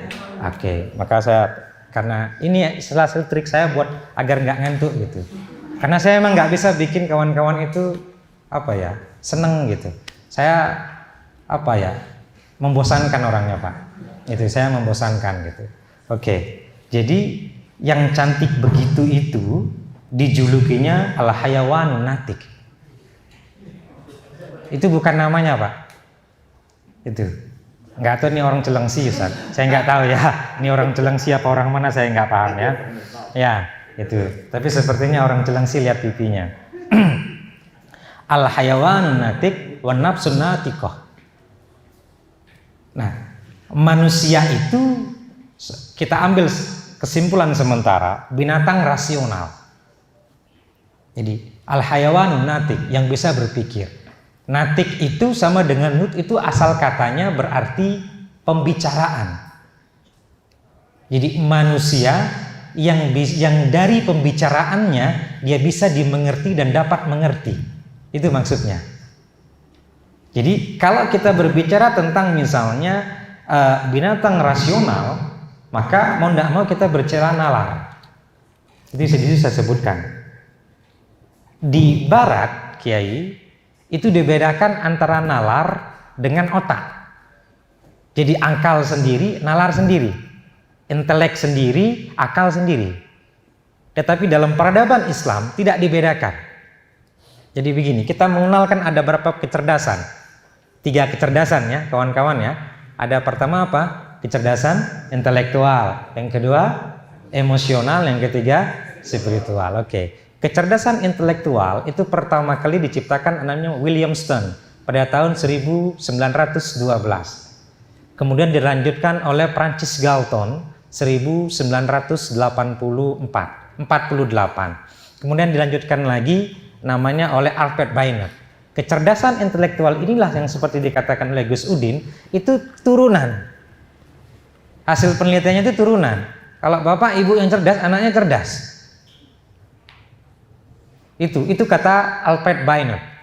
Kata William Stone itu begitu. Akhirnya tahun 1996 berubah lagi kecerdasan itu. Oh, berarti kecerdasan ini tidak bisa menampung kemampuan manusia. Tahun 1996 lahir namanya kecerdasan emosional. Daniel Goleman tokohnya. 2 April 1996 Daniel Goleman menciptakan kecerdasan emosional. Bahwa yang menentukan orang itu bisa sukses atau tidak bukan otaknya, tapi emosinya. Kata Daniel Goleman. Nah, mengalami problematika lagi, tahun 2001 lahirlah kecerdasan yang ketiga, namanya kecerdasan spiritual. Tokohnya namanya Ian Marshall. Nah, kecerdasan ini berkata bahwa you kalau dekat dengan Tuhan, you dapat ilham. Tapi dia nggak mau berkata Tuhan, spirit. Dia nggak mau berkata Tuhan, itu dia bacanya spirit. Nah, hari ini kita akan belajar kecerdasan metafisik. Jadi ada kecerdasan spiritual, intelektual, emosional, kemudian kecerdasan spiritual, yang terakhir kecerdasan ma'rifat. Kalau pertama kita bicara intellectual quotient, emotional quotient, spiritual quotient, and today we have to discuss about ma'rifat quotient. Hari ini kita mau bahas itu, kecerdasan ma'rifat. Mudahan waktunya ada, pasti panjang ya. Oke. Dari sinilah nanti kita bisa memahami kawan-kawan sekalian. Kita sering melihat banyak orang melanggar lalu lintas. Ada guru yang datang ke kelas suka telat. Ada guru yang nggak mau nilai kerjaan siswanya. Itu dia santai aja, seolah tanpa beban. Orang yang melanggar lalu lintas itu santai aja tanpa beban. Padahal itu kadang jilbabnya panjang. Kalau dia naik motor tuh kayak bak bendera gitu, kabar gitu. Kan mengganggu yang di belakang. Ya, atau santai aja tuh, banyak pakai peci itu lalu lampu merah terobos saja. Kenapa dia seperti itu? Karena asumsi yang terbangun yang saya langgar adalah pelanggaran lalu lintas, aturan lalu lintas. Tapi kecerdasan ma'rifat tidak seperti itu. Saya melanggar lampu merah, itu yang saya langgar bukan aturan lintas, tapi yang saya langgar adalah agama. Berapa banyak orang yang akan dimungkinkan kecelakaan jika kita melanggar lalu lintas? Bisa dipahami? Bukankah maqasid syariahnya ketemu di situ? Kan subur ya? Hifzun nasl, hifzuddin, hifzul akal, dan seterusnya. Jadi kalau misalnya kita melanggar lalu lintas, yang asumsi yang terbangun masih bahwa yang kita langgar itu aturan lalu lintas, itu belum masuk pendidikan di hatinya. Kalau misalnya guru datangnya suka telat, asumsi yang terbangun yang saya langgar adalah peraturan sekolah, belum masuk pendidikan di hatinya. Kenapa? Mungkin dia lupa bahwa sesuatu yang mengikuti kepada kewajiban, maka hukumnya pun akan berubah menjadi wajib. Berarti yang telat itu yang dilanggar agama apa bukan? Agama. Mudah-mudahan dosen-dosen PKU nggak ada yang suka telat ya. Iya, apalagi kalau sampai bikin telat gajinya, itu berat sekali langgarannya. Nah, kira-kira begitu ya Pak ya. Oke, bahaya itu Gus Udin. Nanti itu terus Gus Udin nanti bisa nalangin yang begitu. Ya, oke, baik itu. Jadi rasio dan intelektual itu dalam akal. Jadi tidak bisa dipisahkan. Bisa dipahami ya Bapak Ibu ya, kawan-kawan ya. Oke. Lalu kita lihat ini. Itu sebabnya kenapa manusia disebut kita ini setiap memiliki dua jiwa, dua ruh. Pertama jiwa binatang, yang kedua itu nafsun natikoh, jiwa yang bisa berbicara. Kalau Imam Al-Ghazali itu membagi manusia itu bagi 4. Jadi 4 jiwa gitu Kiai. Jadi pertama an-nafsun nabatiyah, an-nafsun an-nabatiyah, jiwa tumbuh-tumbuhan. Yang kedua an-nafsul ahayawaniyah, jiwa kebinatangan. Yang ketiga an-nafas an-nabatiyah, an-nafas al-hayawaniyah. Yang ketiga itu an-nafas al-insaniyah, jiwa kemanusiaan. Yang terakhir an-nafas al-ilahiyah.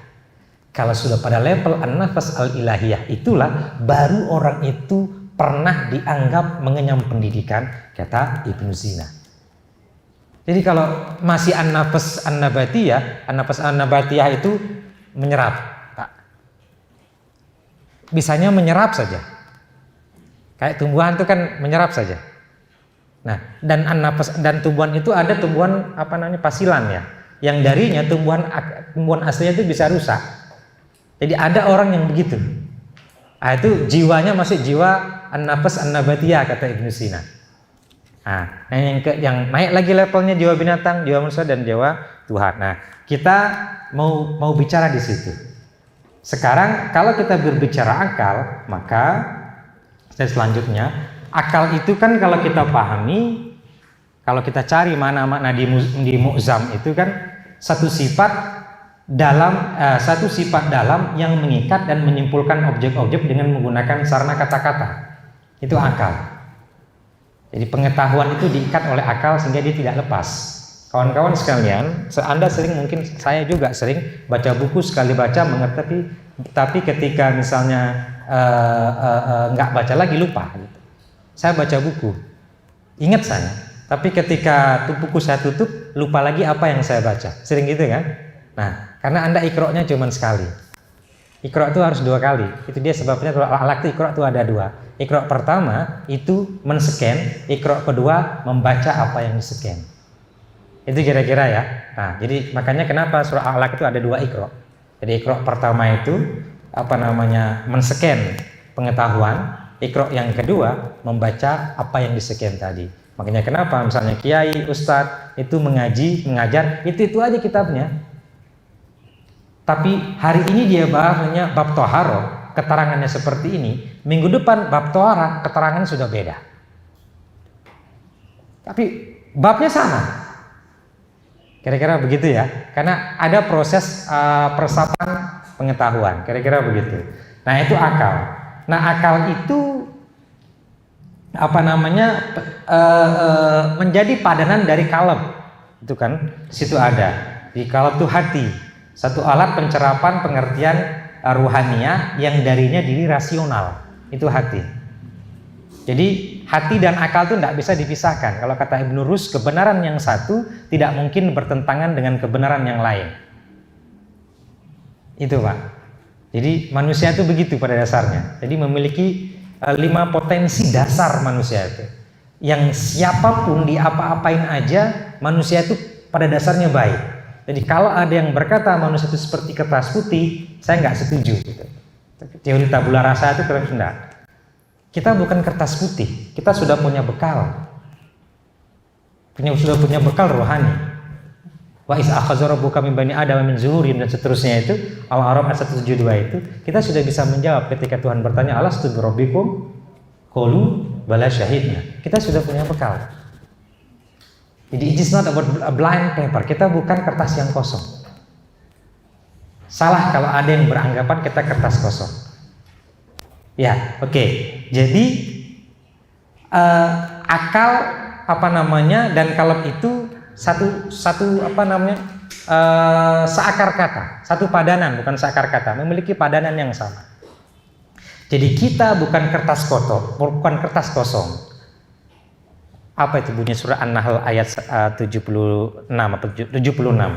Wallahu akhrajakum min butuni ummahatikum la ta'lamuna syai'a wa ja'alakum sam'a wal absara wal afida la'allakum tashkurun. Kita dilahirkan la ta'lamuna syai'a, enggak ngerti apa-apa. Apa yang pertama kali diciptakan Allah?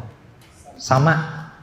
Di situ Allah menggunakan Al-Qur'an menggunakan kalimat tunggal, sama. Kenapa? Karena bisa jadi yang kita dengar itu saja. Nasihat itu saja. Itu makanya kenapa Al-Qur'an menggunakan kata sama. Tetapi tidak demikian dengan kata absor, menggunakan kata jama'. Kenapa? Karena setiap kita pasti memiliki perbedaan aneka sudut pandang.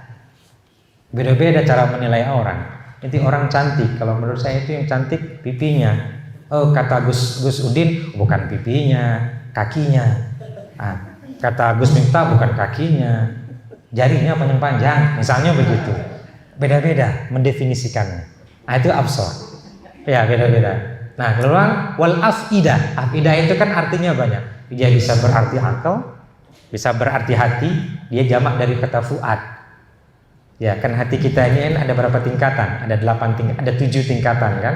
Dari mulai kasar, kemudian sadar, kemudian qalb, fuad, sagab, kemudian nur, sir terakhir. Jadi ada 7 tingkatan. Nah, oke.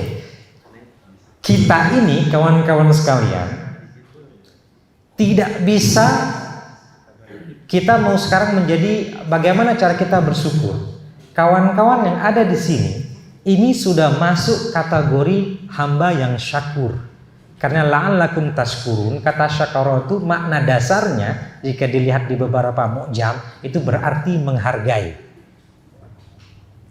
Jadi kita baru bisa dikatakan sebagai hamba yang syakur kalau bisa mempergunakan pendengaran dengan baik, penglihatan dengan baik, hati dengan baik, baru bisa dikatakan hamba yang syakur. Seperti kawan-kawan yang ada di sini, ini hamba yang syakur. Para kiai, para ustadz, beliau hamba yang syakur. Pakai hati mengajar, pakai mata dalam menilai seseorang, pakai telinga dalam menilai seseorang. Tapi kalau ada yang kuliah seperti ini, misalnya dia tidur atau ngantuk, itu bukan hamba yang syakur. Mau? Nah itu. Yang ngantuk otomatis bangun. Nah, jadi bukan hamba yang syakur. Kena hukum di ayat itu. Bisa dipahami ya? Dia yang Gus Miftah, beliau kiai, tapi beliau nggak mau ngajar. Beliau nggak mau membimbing umat misalnya. Nah, beliau tidak masuk hamba yang syakur. Tapi misalnya saya nih, bisanya cuma Iqra 1 sampai dengan 6. Ketika ada anak datang, saya ajarkan metode Baghdadi zaman dulu kan. A di atas A di bawah I, A di depan U, A, I. Itu sudah hamba yang syakur. Jadi seperti itu. Jadi enak dalam beragama itu. Tapi beliau yang sudah Fathul Mu'in, Fathul Qorib sampai Fathul Lizar, Hatam, itu misalnya nggak mau ngajar, itu bukan hamba yang syakur. Yang terakhir itu syakur. Nah itu Fathul Izar. itu misalnya kiai, beliau nggak mau, itu beliau bukan hamba yang syakur. Kawan-kawan yang sedang kuliah di PKU ini hamba yang syakur. Itu kira-kira. Kalau ada yang tidur bukan syakur. Saya nggak maksa ya, tapi itu pengertian Al-Qur'annya begitu.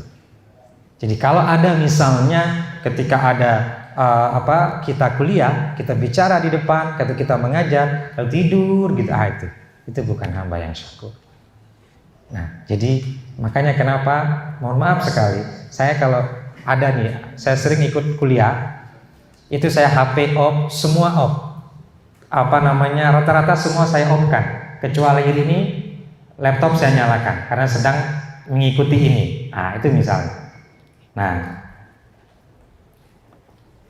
oke, kita lanjut ya. Jadi saya multitasking nih Kiai. Ini mahasiswa saya di Universitas Pertamina lagi ada kegiatan, dan saya karena pembinanya, PA-nya harus wajib hadir. Dia Zoom. Jadi Zoom ini kan satu langkah yang melampaui zamannya. Satu teknologi yang melampaui zamannya. Oke. Kayaknya saya nggak mau ngajar tatap muka, Pak. Jadi saya lebih suka ngajarnya itu pakai Zoom. Jarang sekali saya mau, Pak, tatap muka nggak, Zoom aja gitu. Jadi saya bisa dari rumah. Kira-kira begitu kebiasaan saya gitu ya. Lebih enak di rumah daripada saya harus datang ke kampus, bayar tol dan seterusnya. Ya. Kira-kira begitu. Oke. Itu jangan diikuti ya, itu nggak bagus Pak. Tapi kalau di Jakarta mungkin bagus. Makanya Kang Subur di kuliah pernah tatap muka ya Kang ya? Pernah ya? Pernah sekali atau berapa gitu. Itu Bu Balkis kebetulan bimbingan saya disertasinya gitu. Kalau Kang Subur bukan saya nggak tahu ya, saya lupa ya. Saya sering diskusi ya, oke, baik. Jadi itu. Nah, kita kembali lanjut ke materi Pak. Nah, karena ini panjang nih pengertiannya. Nah, ini Pak. Rasional itu apa sih? Kita lihat. Rasional itu adalah kapasitas untuk dapat memahami pembicaraan dan kekuatan dan bertanggung jawab atas perumusan makna yang melibatkan penilaian, pembedaan, pencirian, dan penjelasan serta yang berhubungan dengan penyampaian kata-kata atau ekspresi dalam satu pola yang bermakna. Sekarang kita lihat apa sih makna itu di slide berikutnya, di slide ke-6 ya. Apa sih makna itu? Nah, ini nanti kita akan sampai kepada poinnya. Apa sih yang dimaksud dengan makna? Makna itu berarti pengenalan tempat-tempat segala sesuatu dalam satu sistem. Itu makna. Jadi ini agak sedikit larinya ke filsafat ya Pak ya. Jadi agak larinya sedikit ke filsafat untuk memahami pemimpin. Nah, sorry.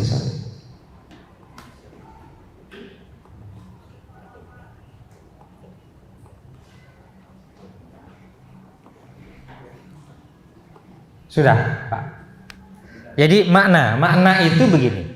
Makna itu adalah pengenalan tempat-tempat segala sesuatu dalam satu sistem, itu makna. Nah, pengenalan itu kita kenal dengan sesuatu hanya akan terjadi jika ada relasi sesuatu dengan yang lainnya dalam satu sistem sehingga menjadi sesuatu yang terpahamkan atau terjelaskan. Itu makna. Nggak apa-apa ya, saya sampaikan saja ya kawan-kawan ya. Oke, nanti kita akan ketemu posisi pendidikan kita ada di mana. Nggak apa-apa Kiai ya, pelan-pelan Kiai ya. Oke, itu makna. Jadi makna itu terambil dari pemahaman kita dari akal tadi. Jadi saya ulang, makna itu pengenalan tempat-tempat segala sesuatu dalam satu sistem. Itu makna. Ini maknanya apa ya? Kalau nggak kenal, nggak paham. Jadi kita kenal dulu dengan sesuatu, baru kita bisa memaknai sesuatu itu. Nah, makna itu hanya bisa menjadi sebuah makna jika ada relasi hubungan. Itu makna. Kalau ada relasi, sehingga dia menjadi terpahamkan. Sehingga begini, kalau kita melihat makna, itu bisa. Oke, bagus. Di slide berikutnya, Pak. Oke, di slide berikutnya.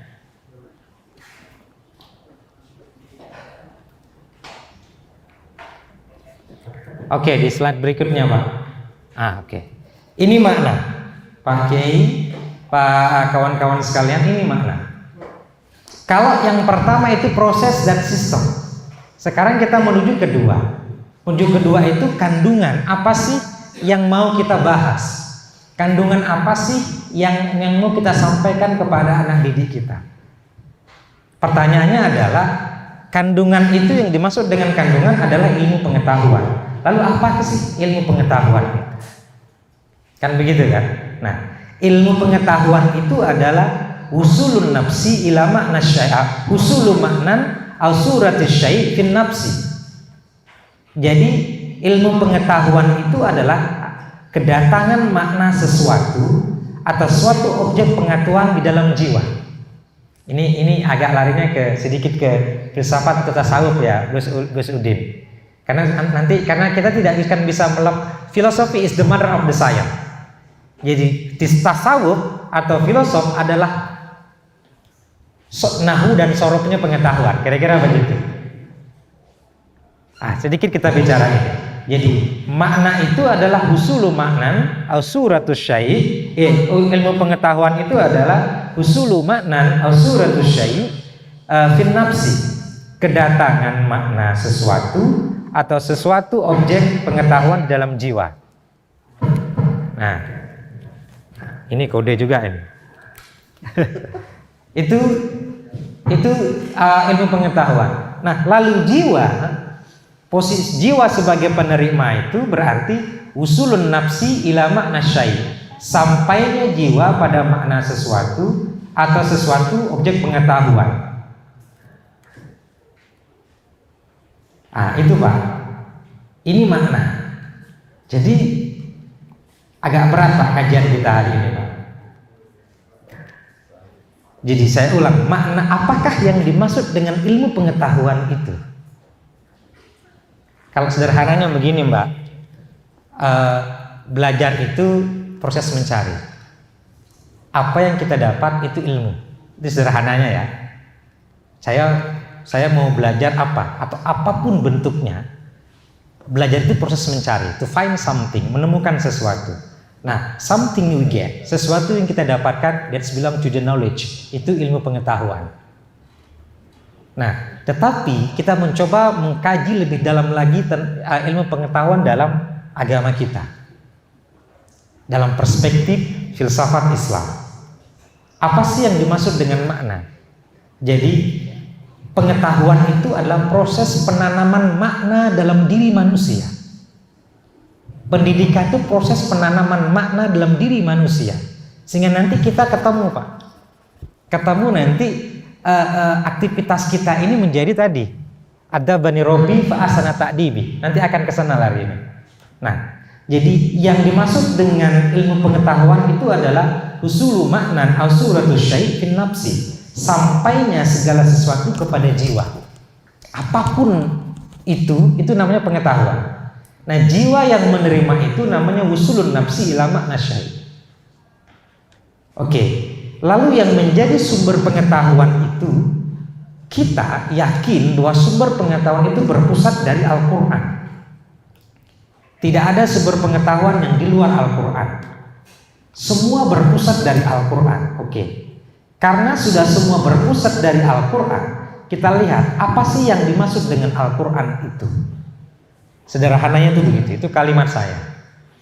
Jadi Al-Qur'an itu seperti sebuah buku besar ya, buah buku besar yang terbuka dan setiap rincian di dalamnya meliputi cakrawala yang terjauh, juga seperti sebuah kumpulan kata-kata di dalam buku besar yang berbicara kepada manusia tentang sang pengarangnya.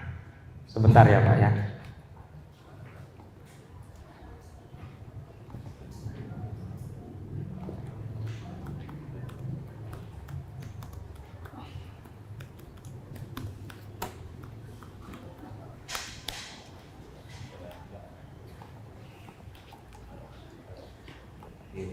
Oke, sampai di situ bisa dipahami ya. Oke.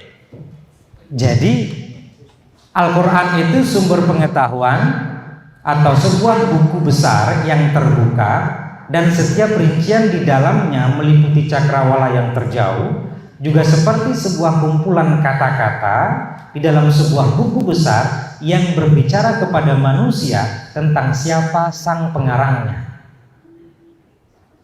Bisa dipahami ya? Oke, itu Al-Qur'an. Jadi Al-Qur'an sumber pengetahuan. Kita sepakat bahwa Al-Qur'an sumber pengetahuan. Maka dengan demikian kita lihat apa sih yang dimaksud dengan kata. Ya, kata itu adalah tanda atau simbol. Tanda, kata-kata itu, kata-kata yang dalam Al-Qur'an itu pertama tanda dan simbol. Itu sebabnya kita sering bilang, coba kita lihat ayat-ayat Al-Qur'an, ayat-ayat Allah di muka bumi. Itu kan? Nah, jadi yang dimaksud dengan ayat itu dua. Pertama kata, yang kedua simbol. Bisa dipahami ya? Nah, kalau kita sudah bisa memahami ayat yang berarti tanda atau simbol yang kita sederhanakan dengan kata, maka sebenarnya kata itu terhubung dengan sang hakikat. Simbol yang ada ini memiliki hakikatnya. Sering kita bicara begini, ini air ini hakikatnya lain daripada yang lain. Yang lain itu maksudnya hakikat. Kata-kata lain itu hakikat. Bisa dipahami ya? Jadi tanda atau simbol itu selalu berhubungan dengan hakikat. Dia memiliki relasi kepada hakikat. Jadi kalau kawan-kawan melihat simbol atau apapun di muka bumi ini sebagai sesuatu yang terpisah dari hakikatnya, maka itu belum mengerti agama, belum mengerti pendidikan. Jadi misalnya kita melihat gunungnya, gunung saja, lautan ya lautan saja, tanpa menghubungkan dengan sang penciptanya, itu belum hakikat, itu belum bisa dikategorikan pendidikan. Baru nanti kita masuk kepada pemimpin. Hakikat itu ada dua Bapak Ibu sekalian atau kawan-kawan. Pertama ada yang empiris dan empiris, yang empiris dan non empiris. Nah, yang empiris dan non empiris ini diintegralisasikan dalam Al-Qur'an. Coba Bapak lihat surat Asyam, surat Asyam itu ya, wasyamsi wadduhaha wal qamari idza talaa dan seterusnya. Ayat 1 sampai 10. Yang pertama bicara empiris apa non empiris? Empiris. Wasyamsi wadduhaha wal qamari idza talaha wan nahar dan seterusnya. Sesuatu yang kelihatan dulu. Kajian tentang alam. Ini sebabnya kenapa semua filosof-filosof muslim yang melahirkan beragam ilmu pengetahuan yang dikaji alam. Makanya mereka disebut sebagai filosof alam. Ibnu Sina, Al-Kindi, Al-Farabi, Ibnu Rus, Al-Khawarizmi, penemu matematika itu semua yang dikaji alam. Jadi dia menghubungkan simbol yang ada di muka bumi ini dengan sang pemilik simbol. Bisa dipahami ya? Sebentar ya.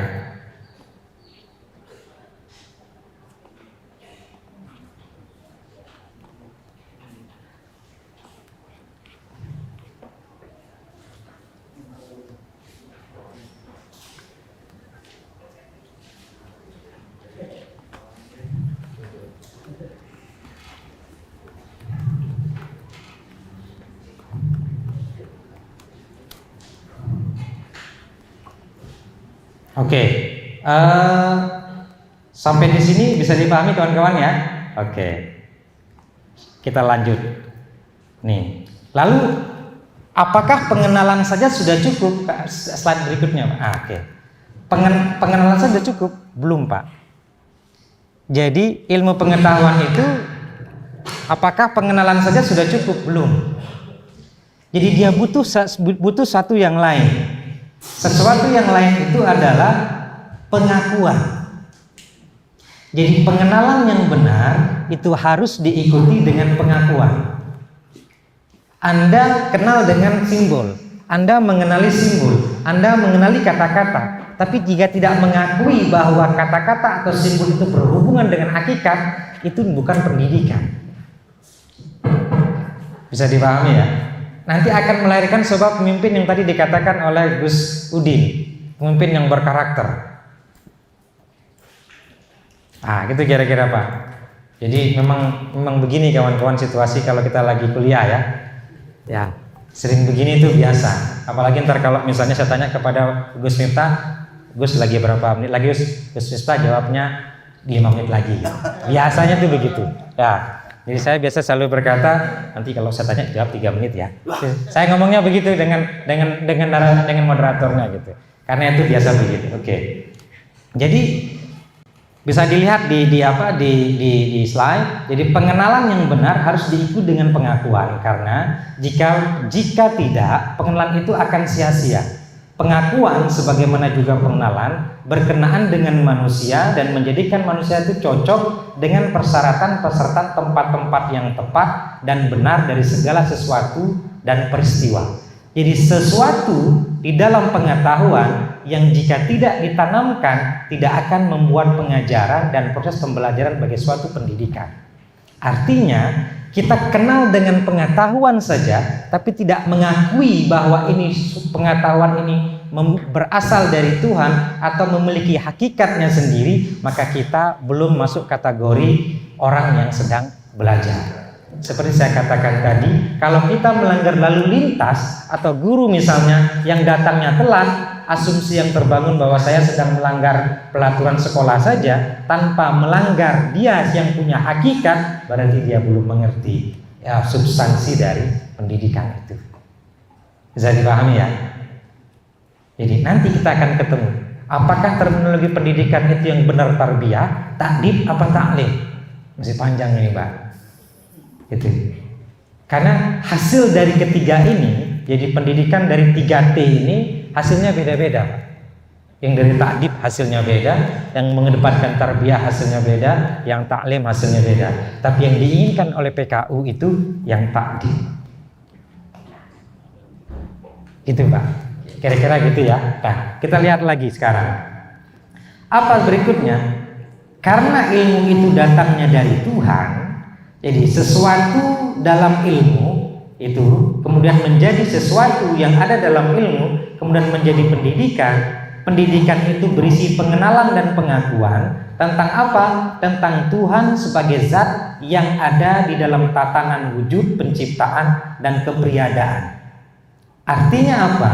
Segala ilmu pengetahuan itu karena dia bersumber dari Tuhan, maka mau tidak mau Untuk mempelajari pengetahuan, kita dekati dulu dia yang punya pengetahuan itu. Bisa dipahami ya? Itu. Maka Anda deh misalnya belajar sesuatu.